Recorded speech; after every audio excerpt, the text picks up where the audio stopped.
Welcome all to TechnoJP YouTube channel. இது ஒரு knowledge sharing training session. வாங்க ட்ரைனிங்குள்ளே போகலாம். இன்றைக்கி பார்க்க போகிற இம்பார்ட்டண்ட் அண்ட் இன்ஃபர்மேஷன் டாபிக் பார்த்தோன்னா ஷார்ட்டு கிரிட் பிளாஸ்டிங் ப்ராசஸ்க்கு யூஸ் பண்ணுற இன்ஸ்ட்ருமெண்ட்ஸ் பற்றி தான் நம்ம பார்க்க போகிறோம். ஸோ என்னென்ன இன்ஸ்ட்ருமெண்ட்ஸ்லாம் யூஸ் ஆகுது அப்படின்றத நான் டீட்டெயிலாக இந்த ப்ரெசன்டேஷனில் கொடுத்துருக்கேன். வாங்க ஸ்லைடுக்குள்ளே போகலாம். சர்ஃபேஸ் பிளாஸ்டிங் ப்ராசஸில் என்ன மாதிரி இன்ஸ்ட்ருமெண்ட்ஸ்லாம் யூஸ் ஆகுது அப்படின்னு பார்க்குறதுக்கு முன்னாடி பிளாஸ்டிங் ப்ராசஸ்னால் என்ன அப்படின்றத ஒரு சின்ன டெஃபினேஷன்ஸ் பார்த்துடலாம்.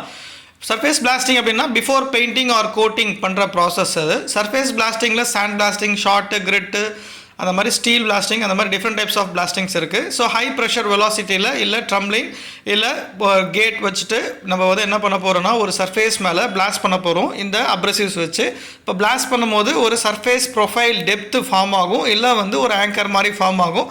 அந்த ஆங்கரை அந்த ப்ரொஃபைல் கரெக்டாக இருக்கா அப்படின்றது ஸ்டாண்டர்ட் பிரகாரம் நம்ம மெஷர் பண்ணுறதுக்கான இன்ஸ்ட்ருமெண்ட்ஸ் பற்றி நம்ம இப்போ பார்க்க போகிறோம். எந்த மாதிரியான இன்ஸ்ட்ருமெண்ட்ஸ் யூஸ் ஆகுது அந்த சர்ஃபேஸ் ப்ரொஃபைல் செக் பண்ணுறதுக்கும், அதேமாதிரி சர்ஃபேஸ் ப்ரொஃபைலில் மீட் பண்ணுற கிளீனினஸ் உடைய ரெக்குவயர்மெண்ட்டையும் நம்ம செக் பண்ணுற இன்ஸ்ட்ருமெண்ட்ஸ் எல்லாமே நம்ம அடுத்தடுத்த ஸ்லைடில் பார்க்கலாம். சர்ஃபேஸ் பிளாஸ்டிங் பண்ணுற ப்ராசஸில் எந்த மாதிரியான இன்ஸ்ட்ருமெண்ட்ஸ்லாம் யூஸ் பண்ணுறாங்க அப்படின்றத நம்ம பார்க்கலாம். சர்ஃபேஸ் ப்ரொஃபைல் கேஜ் இருக்குது, சர்ஃபேஸ் ப்ரொஃபைல் மீட்டர் இருக்குது, அதேமாதிரி பார்த்தோன்னா சர்ஃபேஸ் டெக்ஸ்டஸ் டேப் இருக்குது. ஸோ இதெல்லாம் ப்ரொஃபைல் செக் பண்ணுறது.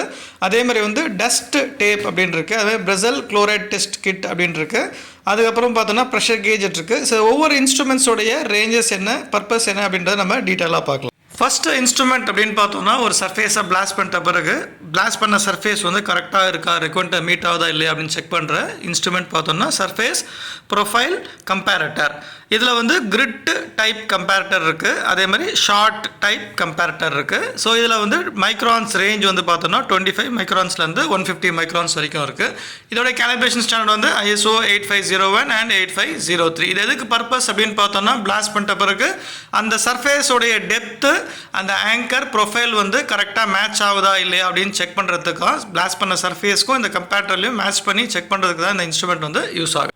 இந்த ஸ்லைடு ரொம்ப இம்பார்ட்டண்ட்டான டாப்பிக்கு, கொஞ்சம் கவனமாக பாருங்கள். சர்ஃபேஸ் பிளாஸ்டிங் ப்ராசஸ் அதோட ஸ்டாண்டர்ட் பார்த்தோன்னா ISO 8501. இதில் ரெக்குவயர்மெண்ட் இருக்கும் SA1, SA2, SA 2.5, SA3 அப்படின்னு சொல்லி ரெக்குவயர்மெண்ட் கொடுத்துருப்பாங்க. SA1 அப்படின்னா ஜஸ்ட் மைல்டு பிளாஸ்டிங் இல்லை கிளீனிங், தின்னர் கிளீனிங். இதோட ரெக்குவயர்மெண்ட் சர்ஃபேஸ் ப்ரொஃபைல் டெப்த் எவ்வளோ இருக்குன்னு பார்த்தோன்னா 15 to 30 மைக்ரான்ஸ். இதோட ஃபோட்டோஸ் போட்டிருக்கேன் பாருங்கள். அதே மாதிரி SA2 அப்படின்னு பார்த்தோன்னா இட்ஸ் தரோ பிளாஸ்டிங்கு. இதோடைய ரெக்குவயர்மெண்ட் அப்படின்னு பார்த்தோன்னா ஸோ 30லேருந்து 70 மைக்ரான்ஸ் இதோடைய சர்ஃபேஸ் ப்ரொஃபைல் டெப்த்து ஒரு ஆங்கர். இதோடைய ஃபோட்டோவும் போட்டிருக்கேன். அதேமாதிரி 2.5 அப்படின்னு பார்த்தோன்னா இது நெக்ஸ்ட் ஸ்டேஜ் போனோம் 50லேருந்து 75 மைக்ரான்ஸ் 100 மைக்ரான்ஸ் வரும். அதேமாதிரி SA3 அப்படின்னு பார்த்தோன்னா 60லேருந்து 120 மைக்ரான்ஸ் டெப்த்து. ஸோ இந்த ரெக்குவயர்மெண்ட் பேஸ் பண்ணி தான் நம்ம என்ன பண்ண போகிறோம்னா பிளாஸ்ட் பண்ண போகிறோம். அப்ரெசிவ்ஸும் செலக்ட் பண்ண போகிறோம். ஷார்ட்டாக, கிரிட்டாக, என்ன அப்ரெசிவ்ஸ் வேணும் அப்படின்ட்டு செலக்ட் பண்ணி நம்ம சர்ஃபேஸ் ப்ரொஃபைல் கிரியேட் பண்ண போகிறோம். சர்ஃபேஸ் ப்ரொஃபைல் பெயிண்டிங் பண்ணுறதுக்கு முன்னாடி இந்த இன்ஸ்ட்ருமெண்ட் பேர் சர்ஃபேஸ் ப்ரொஃபைல் கேஜ். இதோட கேலிப்ரேஷன் ஸ்டாண்டர்ட் ISO 12179. இதோட ஃப்ரீக்வன்சி 1 year. இதோடைய ரேஞ்ச் அப்படின்னு பார்த்தோன்னா 0 to 500 மைக்ரான்ஸ் வரைக்கும் நம்ம மெஷர் பண்ணலாம். இதோடைய டைப் பார்த்தீங்கன்னா அனலாக்லையும் இருக்குது, டிஜிட்டல்லையும் இருக்குது. இது என்ன பர்பஸ்க்கு யூஸ் பண்ணுவோம்னா last comparator just visual check பண்ணுறது தான். இது பார்த்தீங்கன்னா சர்ஃபேஸ் மேலே வச்சோன்னா அந்த டெப்த்து கீழே பின்னு மாதிரி இருக்கும். அது சர்ஃபேஸ் உள்ள போயிட்டு அது எவ்வளோ மைக்ரான்ஸ் இருக்குது, ப்ரொஃபைலோட டெப்த் எவ்வளோ இருக்குது, வேல்யூ எவ்வளோ இருக்குது, பீக் எவ்வளோ இருக்குது அப்படின்றத நம்ம செக் பண்ணி அந்த ரெக்குவயர்மெண்ட் மீட் ஆகுதா இல்லையான்றதை செக் பண்ணுற இன்ஸ்ட்ருமெண்ட் தான் அது. இப்போ சர்ஃபேஸ் ப்ரொஃபைலை செக் பண்ணுற இன்னொரு இன்ஸ்ட்ருமெண்ட் அப்படின்னு பார்த்தோன்னா டெக்ஸ்டெக்ஸ் டேப் அப்படின்னு சொல்லுவாங்க. இதோட கேலிப்ரேஷன் ஸ்டாண்டர்ட் ISO 8503.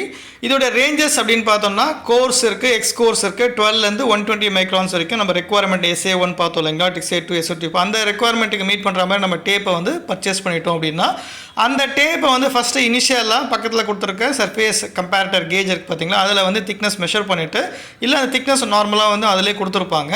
இப்போ அந்த டேப்பை நம்ம சர்ஃபேஸ் பிளாஸ்ட் பண்ண சர்ஃபேஸ் மேலே ஸ்டிக் பண்ணிவிட்டு அங்கே ஒரு ஸ்டிக் இருக்குது பாருங்கள், ஸ்டிக் ரப் பண்ணோம் அப்படின்னா அந்த சர்ஃபேஸில் இருக்கிற ஆங்கர் இல்லை பீக்கு இல்லை வேல்யூ என்ன ஆகும்னா இந்த டேப்பில் ஃபார்மேஷன் மாதிரி ஃபார்ம் ஆகிடும்.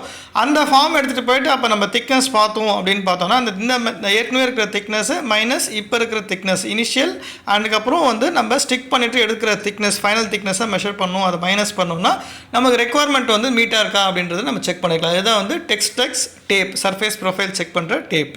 நெக்ஸ்ட் பார்க்க போகிற இன்ஸ்ட்ருமெண்ட் பார்த்தீங்கன்னா ப்ரெஷர் கேஜ் ISO 5171. இதோட கேலிப்ரேஷன் ஸ்டாண்டர்டு ஃப்ரீக்வன்சி 1 year. இதோட ரேஞ்ச் பார்த்தீங்கன்னா 0 to 10 bar. இந்த ப்ரெஷர் கேஜ் இன்ஸ்ட்ருமெண்ட்ஸ் அதாவது மிஷின்ஸ்லேயே கொடுத்துருப்பாங்க. இது எதுக்கு யூஸ் பண்ணுறாங்க அப்படின்னா நம்ம பிளாஸ்ட் பண்ணுற ப்ரெஷர் வந்து இதில் நம்ம ரெகுலேட் பண்ணி செக் பண்ணிவிட்டு பிளாஸ்ட் பண்ணிக்கணும் நம்ம தேவையான ரெக்குவயர்மெண்ட் மீட் பண்ணுறதுக்காக. ஸோ 4 பார்லேருந்து 7 பார் வரைக்கும் நம்ம ப்ரெஷர் வந்து இன்க்ரீஸ் பண்ணிக்கலாம். ஸோ இன்க்ரீஸ் பண்ணிவிட்டு அந்த ப்ரெஷரில் நம்ம வந்து சர்ஃபேஸை பிளாஸ்ட் பண்ணும்போது நமக்கு தேவையான ரெக்குவயர்மெண்ட் வந்து மீட் ஆகும். அதேமாதிரி சேஃப்டி பர்பஸையும் வந்து செக் பண்ணிக்கிறதுக்காக அந்த ப்ரெஷர் கேஜ் வந்து யூஸ் ஆகும். இன்ஸ்ட்ருமெண்ட் இல்லை எக்யூப்மெண்ட் அப்படின்னு பார்த்தோம்னா பிரிசில் salt test, chloride, sulphate, nitrate check பண்ணுற கிட்டு. இதோட கேலிப்ரேஷன் ஸ்டாண்டர்ட் வந்து ISO 8502. இதோட ரேஞ்ச் அப்படின்னா ரெக்குவயர்மெண்ட் பார்த்தோன்னா 0 to 20,000 mg/cm². ஸோ இது எதுக்கு யூஸ் பண்ணுறாங்க அப்படின்னு பார்த்தா பிளாஸ்ட் பண்ண சர்ஃபேஸில் குளோரைட் கண்டென்ட் இல்லை சல்ஃபேட் அதாவது நைட்ரேட் சால்ட் சால்யூபிள் கண்டென்ட் இருக்கா இல்லையா அப்படின்னு செக் பண்ணுறதுக்காக யூஸ் பண்ணுவாங்க.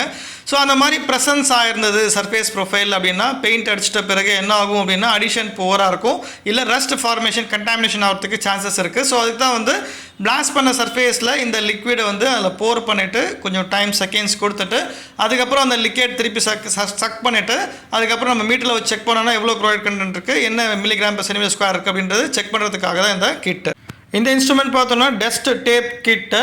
இதோடைய கேலிப்ரேஷன் வந்து ISO 8502. இதோட ரேஞ்ச் வந்து சார்ட்டாக இருக்கும் 1 to 5 அப்படின்னு சொல்லிட்டு. இது எதுக்கு யூஸ் ஆகுது அப்படின்னா சர்ஃபேஸ் பண்ண ப்ரொஃபைல் இருக்குது பார்த்தீங்களா பிளாஸ்ட் பண்ண சர்ஃபேஸ் ப்ரொஃபைல் அதில் வந்து டஸ்ட் இருக்கா இல்லையா அப்படின்னு செக் பண்ணுறதுக்காக இந்த டேப் வந்து யூஸ் பண்ணுவாங்க. இந்த டேப் வந்து நம்ம சர்ஃபேஸ் பண்ண பிளாஸ்ட் பண்ண சர்ஃபேஸில் ஸ்டிக் பண்ணிவிட்டு அந்த எடுத்தோம் அப்படின்னா அதில் எவ்வளோ டஸ்ட் வந்து பார்ட்டிகல்ஸ் வந்து இருக்குது இல்லை அப்படின்றது 1 to 5 அப்படின்னு மெஷர் பண்ணுவாங்க. அந்த சார்ட்டும் கொடுத்துருக்கேன் பாருங்கள். இப்போ 1 இருந்ததுன்னா வந்து கொஞ்சம் க்ளீனாக இருக்குது, இப்போ 2 அப்படின்னா வந்து டர்ட்டியாக இருக்குது அப்படின்னா திருப்பி நம்ம வந்து பிளாஸ்ட் பண்ணணும். ஸோ அதுக்காக தான் அந்த வந்து இன்ஸ்ட்ருமெண்ட் வந்து யூஸ் ஆகுது டஸ்ட் டேப் அப்படின்றது. We are end of this surface blasting instrument presentation. இந்த presentation உங்களுக்கு பிடிச்சிருந்தா லைக் பண்ணுங்க, ஷேர் பண்ணுங்க, மோட்டிவேட் பண்ணணும்னு நினைச்சீங்கன்னா சப்ஸ்கிரைப் பண்ணுங்க. இல்ல இதே மாதிரி இந்த பிரசன்டேஷன்ல உங்களுக்கு எதனா queries questions இந்த கமெண்ட் செக்ஷன்ல கொடுங்க. இல்ல இதே மாதிரி பிரசன்டேஷன் உங்களுக்கு வேணும் அப்படின்னா கமெண்ட் செக்ஷன்ல கொடுத்தீங்கன்னா அதை ப்ரிப்பேர் பண்ணி உங்களுக்கு வந்து நாலேஜ் வந்து ஷேர் பண்றோம். Thanks to everyone. Thanks to my teammate. நம்ம நெக்ஸ்ட் பிரசன்டேஷன்ல மீட் பண்ணலாம். Until then, bye from Techno JP.